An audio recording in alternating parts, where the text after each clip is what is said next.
muitas verdades assim, muitas realidades que eu não tinha percebido afloraram, né, durante esse tempo. A gente vai falar sobre a Páscoa, né? Isso começou há muito tempo atrás, há milhares e milhares de anos atrás, num povo com uma cultura determinada, que é o povo judeu, né, que começou com Abraão, né, que teve um filho que se chamou Isaac, não é isso? Isaac, que ele sacrificou a Deus como eles sacrificavam cordeiros para agradar a Deus, né? Deus, segundo a Bíblia, pediu Isaac como sacrifício, né?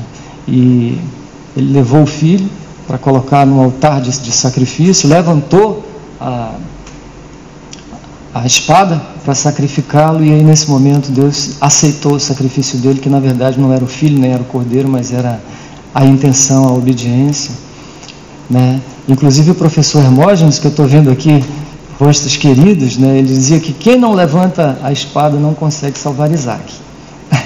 Eu achava bem interessante isso, né? Que as coisas que a gente quer preservar na nossa vida, a gente acaba perdendo. Então você precisa sacrificar. Então, no momento que ele levantou a faca, né, ele salvou Isaac. Isaac teve 2 filhos, um deles foi Jacó. Jacó teve 12 filhos, que são as 12 tribos de Israel, né? O penúltimo filho foi José, e ele era especial, muito talentoso, começou a ter sonhos, sabe? Ele era místico, diferente dos outros que eram pastores e pessoas mais simples, e ele era um pouco, falava assim, sem ter muito medo, e contava os sonhos, e alguns sonhos dele eram sonhos de superioridade, onde ele reinava sobre os irmãos. Os irmãos começaram a ficar um pouco com inveja dele e começaram a dizer para esse cara, o que ele está pensando que é? A gente precisa dar um jeito nele, porque eles valorizavam muito o direito de primogenitura, né? Serem o patriarca da família quando o pai falecesse. Então resolveram dar um fim nele. Numa dessas discussões com as ovelhas, eles cavaram um poço e jogaram Isaac lá dentro. José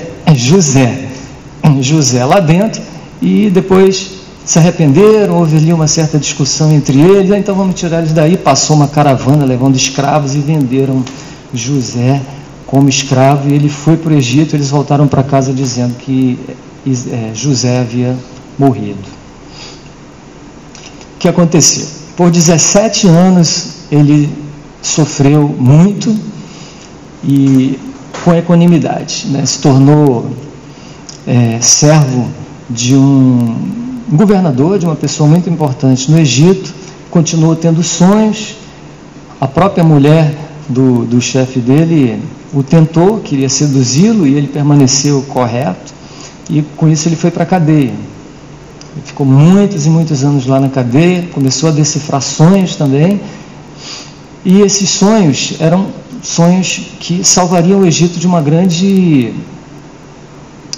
fome, períodos de fome. Ele sonhava com vacas magras que comiam vacas gordas, e ele começou a interpretar esses sonhos do governador, do faraó, na hora. Com isso ele foi liberto, explicou o que significava, e com isso ele salvou o Egito. Começaram a plantar, estocar, e veio realmente aquela fome. Ele trouxe a família toda. É uma história maravilhosa, a história de José. Com isso o povo do Egito os filhos a família toda de Jacó foi morar no Egito. E os anos se passaram, os judeus se multiplicaram em um número muito grande. Os faraós foram trocando, passando para os seus filhos, e perceberam que o povo havia se tornado muito numeroso. Começaram a ficar preocupados com isso, e acabaram que eles se tornaram escravos, né, do faraó. Então a Páscoa, depois das 10 pragas, veio Moisés, né? Chegou Moisés, aí vieram as pragas, gafanhotos, sapos, cobras, e por fim a morte do primogênito, que foi a última praga, não é isso? A morte do primogênito. Então houve uma recomendação de que eles sacrificassem um cordeiro, e com o sangue do cordeiro pintassem os umbrais das portas, porque naquela noite passaria o anjo da morte, e todos os filhos dos primogênitos que estivessem ali sem aquele sangue iriam morrer. Então, nesse dia, eles deveriam comer o cordeiro e comeriam pão também sem fermento, porque o fermento era uma especialidade dos egípcios, de acordo com os historiadores. Então, retira-se o fermento e coloca-se também ervas amargas. Então, foi nesse contexto que Jesus nasceu, que a paixão de Cristo ocorreu, foi no período da Páscoa, né? Então, vamos correr um pouco na história. A história de Jesus, ela emociona muito. Sai Baba menciona muito Jesus também, né? Conta vários relatos sobre Jesus.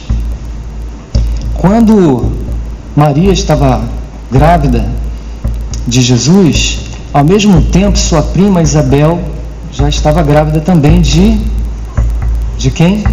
De João Batista. Então, num encontro, num censo desses, onde eles tinham que ir até Jerusalém, né, até as suas cidades natais, elas se encontraram. E quando uma viu a outra, se sentiu muito emocionada, e cada uma cantou um cântico maravilhoso, e o ventre de Isabel estremeceu quando viu Maria, João já reconhecendo Jesus. Cada um foi para a sua cidade.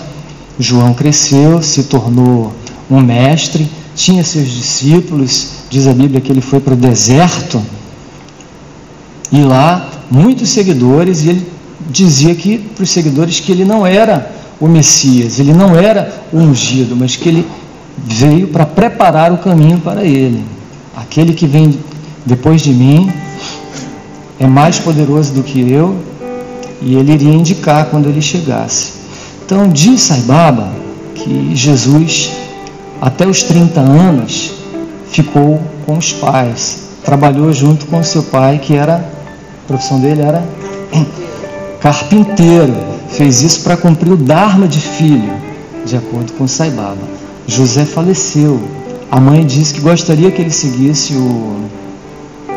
a profissão dele, mas Jesus disse que tinha um outro plano, que ele queria muito ajudar os necessitados e que ele gostaria de não seguir a profissão do pai. E aí é que começa a história de Jesus. E conta-se também que ele fez viagens, né? Isso não tem relatos na Bíblia, mas ele fez viagens. Foi onde hoje é o Afeganistão, chegou até a Índia, enfim, foi cultivando a sua vida espiritual. Quando Jesus nasceu, Sai Baba conta que vieram os 3 reis magos, né? Que Jesus dizia, que Sai Baba diz que eram reis também, que eram astrólogos, mas em um determinado momento ele diz que na verdade eles eram pastores, eram pessoas simples, levaram presentes, e Sai Baba disse que eles disseram, cada um disse uma coisa para Maria. Para um deles disse: essa criança vai amar a Deus. O outro disse, alguém pode me ajudar? Essa criança vai ser amada por Deus. E o terceiro disse, esta criança é o próprio Deus. Então, essas foram as 3 fases que Jesus viveu. Sai Baba diz também que Jesus viveu 3 períodos. Num deles, ele se percebia como mensageiro de Deus.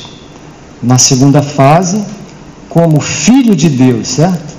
E na terceira, eu e o Pai somos um. Então, essas 3 fases estão associadas a que os magos disseram. Sai Baba diz, essa criança vai amar a Deus. Então, ele, amando a Deus, ele era o mensageiro de Deus. Essas são as 3 fases que nós vivemos também. Nós seguimos o mesmo caminho de Jesus. A segunda fase, Sai Baba disse que aconteceu quando ele fez as austeridades, né? A Bíblia menciona que foi quando ele fez um jejum de 40 dias. Foi quando ele decidiu fazer o ministério dele.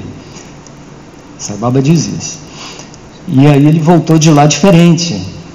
E ele entrou na fase de eu sou filho de Deus. sou filho de Deus. Aí essa criança vai ser amada por Deus. Então nós também chegamos na fase em que nós percebemos essa paternidade de Deus, nós percebemos esse amor, ele enche a nossa vida e muita coisa se resolve dentro de nós. A maioria de nós está nessa fase. E a terceira e última fase é quando nós reconhecemos a unidade primordial, o princípio da unidade, nós percebemos que eu e o Pai somos um. Jesus encontrou, logo depois de fazer essas austeridades e saber que ele era o Filho de Deus nesse momento, encontrou João, seguiu lá. João tinha vários discípulos, um deles era André, e Jesus disse: eis o Cordeiro de Deus que tira o pecado do mundo. Aí vem já uma comparação com a Páscoa, né? A gente já pensa, porque eles sacrificavam muitos cordeiros para a remissão dos pecados. E João disse que ele era o Cordeiro de Deus que tira o pecado já do mundo. Então, é uma coisa mais abrangente. E André, assim que soube disso, ele foi falar com Jesus. Jesus havia sido batizado e João havia sido informado por Deus que a quem ele visse descer uma pomba em forma de luz, foi o que ele viu, né, descer sobre Jesus, aquele seria o Filho de Deus. André foi falar com ele: mestre, onde você mora? Ele disse: vem comigo e vê. E aí foi ele mais uns discípulos e ficaram um dia, o resto do dia com Jesus. André ficou tão impressionado que chegou em casa, falou para Pedro, na época se chamava Simão, disse: olha, eu acho que eu encontrei o Salvador, o Messias ungido, aquele a quem nós estamos esperando, que vai libertar o povo. Estava sob a opressão estava sendo dominado por Roma. Pedro seguiu, no outro dia foi encontrar Jesus e ele disse: Simão, filho de João, você é Pedro, quer dizer pedra, né? Mais tarde ele disse: sobre essa pedra edificarei a minha igreja. Mas você viu que Jesus, como mestre, ele já aumentava a autoestima, ele já curava, né? Já ia direto na ferida. Jesus foi morar à margem do Mar da Galileia. Descobri isso essa semana. Depois de 50 anos de idade, ele saiu da casa da mãe, foi morar em Cafarnaum. A mãe morava em Nazaré, né? Então ele mudou de cidade. Foi morar onde? Numa vila de pescadores. E lá ele conheceu essa comunidade de pescadores. E aí... muito obrigado. Vou segurar.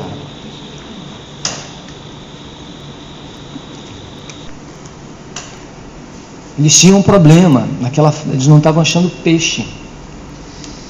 E Jesus disse: vamos lá, me levem até o lugar onde vocês não estão encontrando peixe. E eles mandaram: podem jogar as redes. E as redes se arrebentavam de tanto peixe que eles encontravam, né?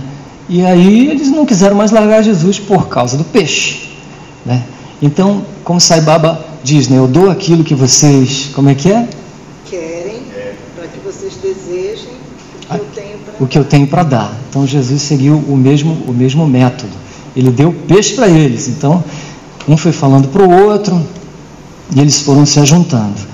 Uma coisa especial também, que ele tratava os discípulos de forma pessoal, né? Então teve um outro caso que foi de Natanael. Um outro pescador, era Filipe, chamou ele para ir lá e disse: olha, nós achamos o Messias, e ele mora aqui perto, e ele veio de Nazaré. Disse: por acaso alguma coisa boa pode vir de Nazaré?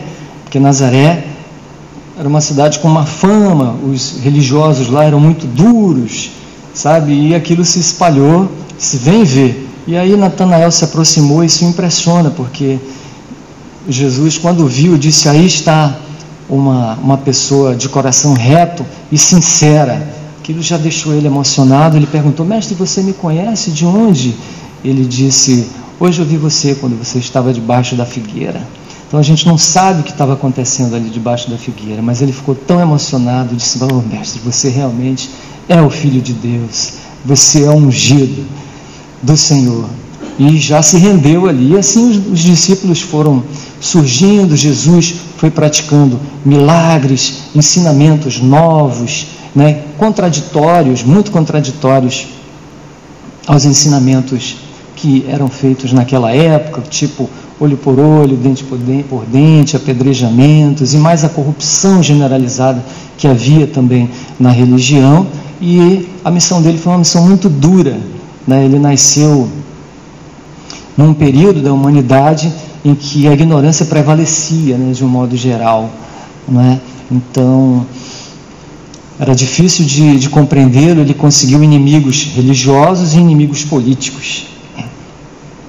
Curou cegos, curou surdos, curou mudos, aleijados, leprosos, doenças desconhecidas, incuráveis. E esse era o tipo de gente que andava por lá naquela época, né? E Roma dominando tudo, oprimindo, cobrando impostos. Então foi uma missão muito difícil. Desde o início ele sabia que assim seria e não se negou. Bem, temos 5 minutos para terminar. Chega um momento em que ele entra em Jerusalém, depois de ter amado os discípulos já tinham amadurecido, já tinham acompanhado ele, e os ensinamentos tinham já feito muito efeito na vida deles, de transformação, e mais os sinais, né, que ele havia feito, grandes sinais. Ele se tornou uma pessoa muito conhecida, muito famosa, a fama dele se espalhou, o número de discípulos também se multiplicou, e isso gerou muita inveja nos religiosos da época, principalmente porque os ensinamentos eram contrários, a hierarquia era contrária, ele era um penetra ali, né? E o povo estava saindo da sinagoga para seguir a Jesus. Houve um grande sinal, que foi a ressurreição de Lázaro. Lázaro era um devoto que amava muito a Jesus, era uma família, tinha 2 irmãs chamadas Marta e Maria, amavam profundamente Jesus. Só um momento devocional, né? Uma vez Jesus estava na casa deles e visitava de vez em quando, e Marta se preocupou em fazer comida, em preparar o conforto de Jesus, né?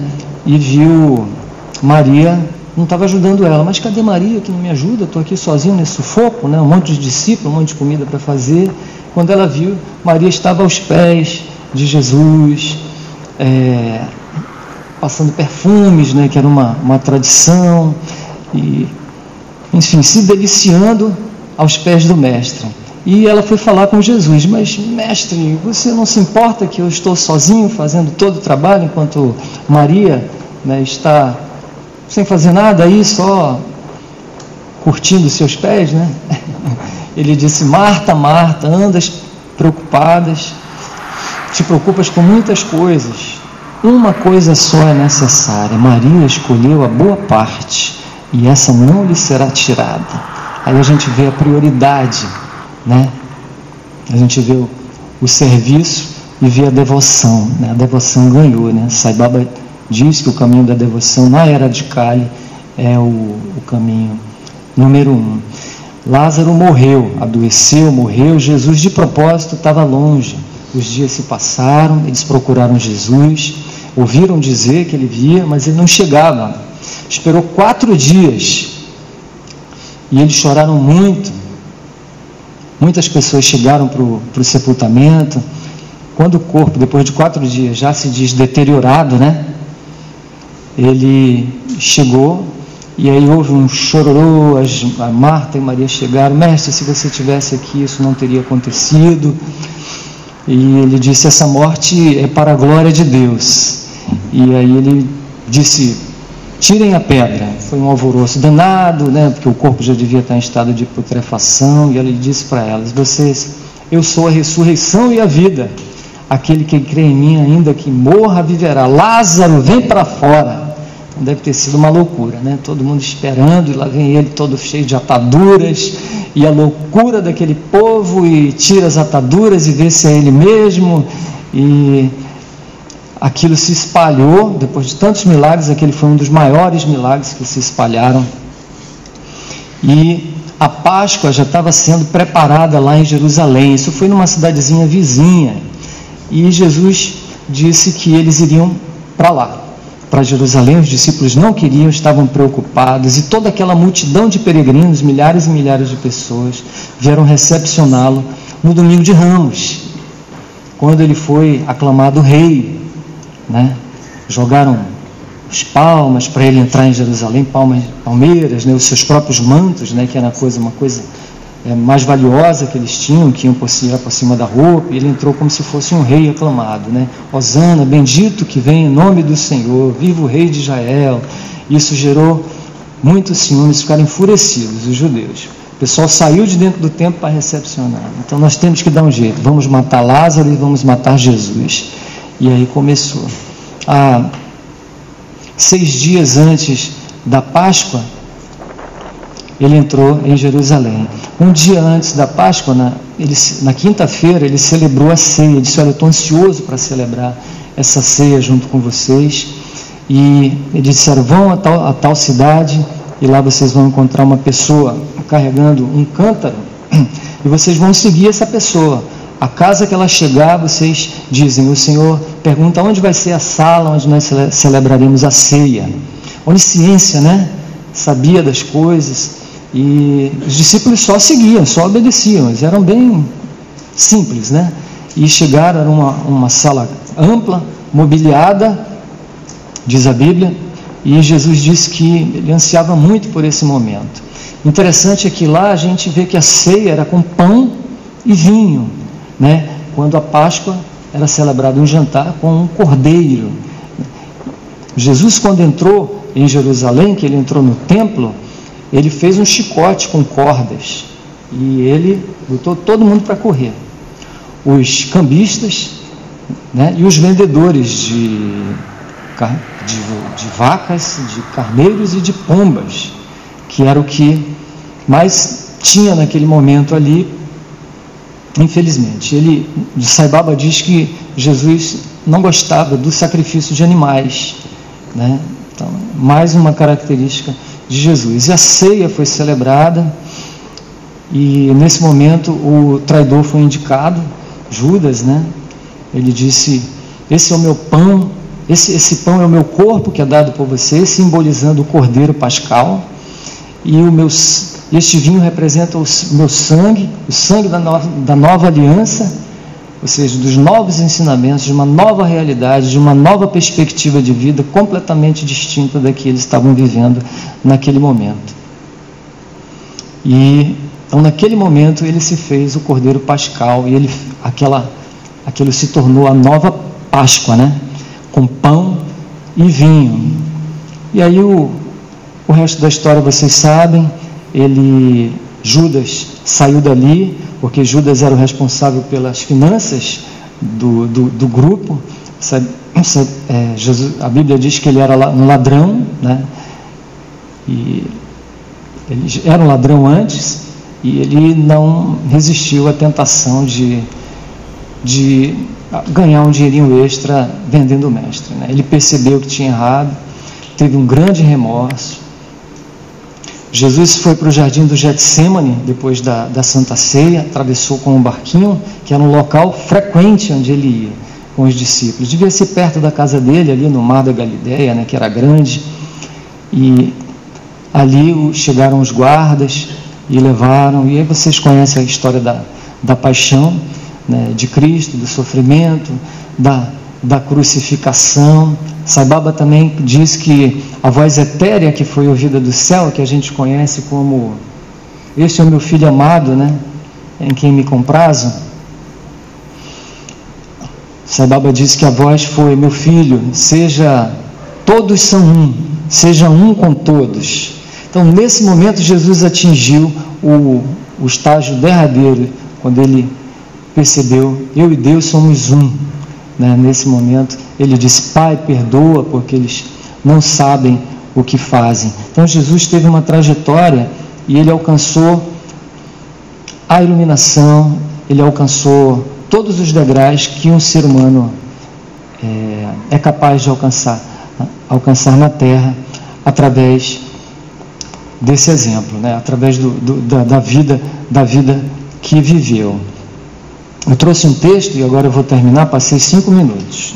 Eu trouxe um texto que eu achei muito bonito, que eu conheci ontem, que retrata muito bem esses últimos dias. É sexta-feira, Jesus está orando, Pedro está dormindo, Judas está traindo, mas o domingo está chegando. É sexta-feira, Pilatos reluta, o sinédrio conspira, a multidão escarnece. Eles não imaginam que o domingo está chegando. É sexta-feira, os discípulos estão fugindo como ovelhas sem pastor. Maria está chorando, Pedro está negando, mas o que eles não sabem é que o domingo está chegando. É sexta-feira, os romanos ferem a Jesus, eles o cobrem de cicatrizes, eles o coroam com espinhos, mas eles também não sabem que o domingo está chegando.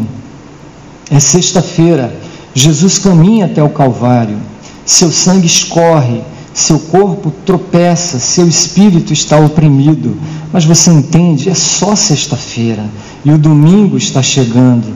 É sexta-feira, a vitória é do mundo, as pessoas estão pecando, o mal está sorrindo. É sexta-feira, os soldados pregam as mãos do Senhor na cruz, eles pregam seus pés naquela cruz e o suspendem ao lado de criminosos. É sexta-feira, mas permita-me dizer-lhe, o domingo está chegando. É sexta-feira, os discípulos se perguntam o que aconteceu com o seu rei. Os fariseus estão celebrando, pois a sua trama funcionou, mas eles mal sabem que é apenas sexta-feira. O domingo está chegando. É sexta-feira, ele está pendurado na cruz, sentindo-se abandonado pelo Pai, deixado sozinho e morrendo. Porém, poderá alguém salvá-lo? É sexta-feira, mas o domingo está chegando. É sexta-feira, a terra treme, o céu escurece, o rei entrega seu espírito. É sexta-feira, a esperança foi perdida, a morte venceu, o pecado triunfou, o mal dá gargalhadas. É sexta-feira, Jesus está morto, soldados montam guarda, uma pedra é colocada no lugar, mas é sexta-feira, e apenas sexta-feira, e o domingo está chegando. Maria Madalena chegou lá no túmulo, o dia estava amanhecendo, e a pedra que estava até selada com selo romano, e guardas que estavam lá, já não estavam mais, a porta estava aberta. Ela entrou, um pouco assustada, e viu 2 homens com vestes brancas resplandecentes, e se assustou, caiu por terra, com o rosto em terra, assustada. Por que você procura entre os mortos aquele que vive? Disse o anjo. E ela disse, ela pensou que fosse o jardineiro, ela não reconheceu. Eu disse, onde você o colocou? Me diga, que eu irei buscá-lo. Aí ele disse, Maria, chamou pelo nome. E ela não reconheceu fisicamente. Eu disse, Rabone. Ela identificou pela voz. Você imagina o amor que ela não sentia naquele momento. Vai até os seus irmãos e diz o que você viu. Ela correu até onde os apóstolos estavam de portas trancadas, com medo, porque os romanos queriam crucificar eles também. E ela entrou lá e disse que ela havia visto Jesus, que Jesus havia ressuscitado. Eles não acreditaram. Mas Pedro e João saíram correndo. Pedro e João era um apóstolo que se parecia tanto com Jesus que às vezes ele era confundido fisicamente. João era mais jovem. João chegou primeiro lá no túmulo e entrou. Pedro ficou parado do lado de... João chegou primeiro por ser mais jovem. Ficou parado. E Pedro entrou lá dentro e viu o linho, né, jogado. E ali diz que João lá de fora creu. O João, o discípulo amado. Você vê que é o segundo estágio, né? Quem ama a Deus tem menos valor do que aquele que é amado por Deus. Quem é amado por Deus é o praticante do Dharma. O amor por Deus, ele é impuro, né? Ele tem o nosso ego, os nossos sentimentos. Mas aquele que é amado por Deus é o praticante da verdade, praticante do Dharma.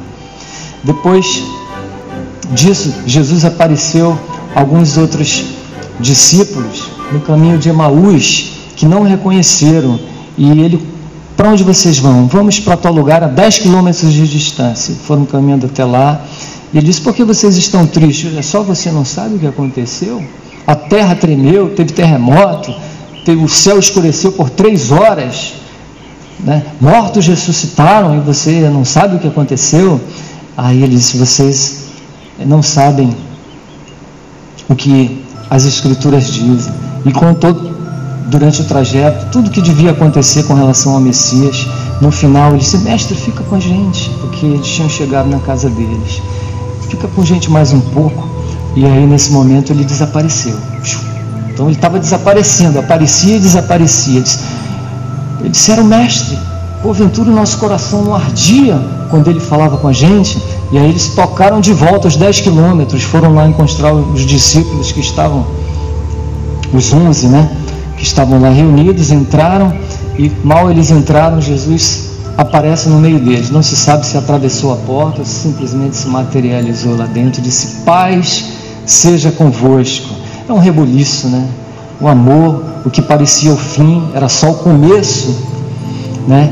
E Tomé não estava lá, e Jesus teve que aparecer novamente para eles alguns dias depois, quando eles estavam ainda trancados dentro da porta. Dessa vez ele chamou Tomé e disse: toca nas minhas feridas, porque ele havia dito isso, né?